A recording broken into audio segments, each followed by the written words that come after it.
जब यहाँ शास्त्रों का ज्ञान स्थान आता है तो वो कहते हैं ये गौण है, केवल ज्ञान समारोह से आत्मबोध हो जाएगा, राइट।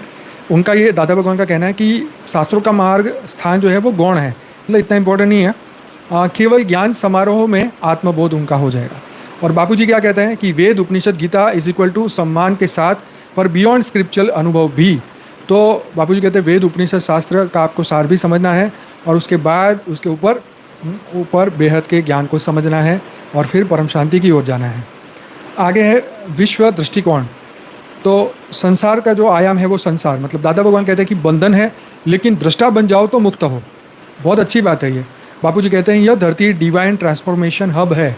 बंधन यहाँ सिर्फ एक ब्रह्मांड का नहीं, यहाँ तो अनंत कोटि ब्रह्मांडों के बंधन है। अगर अज्ञान में रहे, अगर हमें ये पता ही नहीं चला, तो सोल जर्नी जब आत्मा करती है, हाँ, कोई यहाँ से मल्टीवर्स में जाती है, कोई यूनिवर्स में जाती है, कोई गैलेक्सी में खो जाती है, कोई अन्य ब्रह्मांडों, कोई अन्य ग्रहों में फंस जाती है, तो सिर्फ इतना ही नहीं है, जो तुम हो वो तुम जान लोगे तो तुम यहाँ से निकल के ऊपर वहाँ अपने लोक तक पहुँच पाओगे।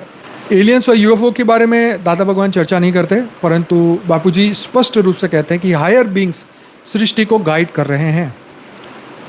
मल्टीवर्स के बारे में वो चर्चा नहीं करते, परंतु बापूजी यहाँ 5 स्तर के ब्रह्मांड, अनगिनत डायमेंशन के बारे में बात करते हैं, जैसे ब्रह्मांड, महाब्रह्मांड, परम महाब्रह्मांड, और अंत में मल्टीवर्स को समझाया बापूजी ने।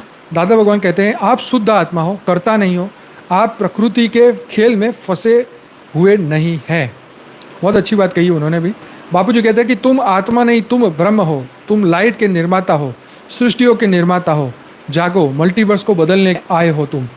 तो सीधी सी बात है, प्रकृति, हम प्रकृति में फंसे नहीं, ये तो सही है।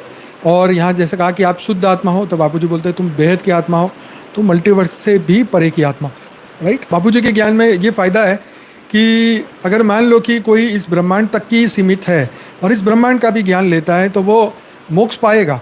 दादा भगवान के ज्ञान में क्या है कि आपको सिमंदर स्वामी के लोक में जाना ही पड़ेगा क्योंकि आपने उनकी पूजा की है। और हमारे सनातन में मार्ग खुले हैं। राम का मार्ग पसंद है तो साकेत लोक तक पहुँचो, कृष्ण का मार्ग पसंद है तो गोलोक पहुँचो, विष्णु भगवान पसंद है उनके लोक पहुँचो, शिव जी पसंद है शिवपुरी पहुँचो, और पूरा ब्रह्म का ज्ञान हो गया, ब्रह्म स्वरूप बन गए हो, आत्मज्ञान हो गया, ब्रह्म ज्ञान हो गया, तो सीधे परमधाम जा सकते हो, शिवत्व की प्राप्ति कर सकते हो। तो ये एक ब्रह्मांड का बेसिक ज्ञान जो हमारे वेद उपनिषद शास्त्र पुराण में लिखा है, बापूजी इसे एक ब्रह्मांड को समझाते हैं और उसके बाद फिर अनंत ब्रह्मांडों को भी समझाते हैं।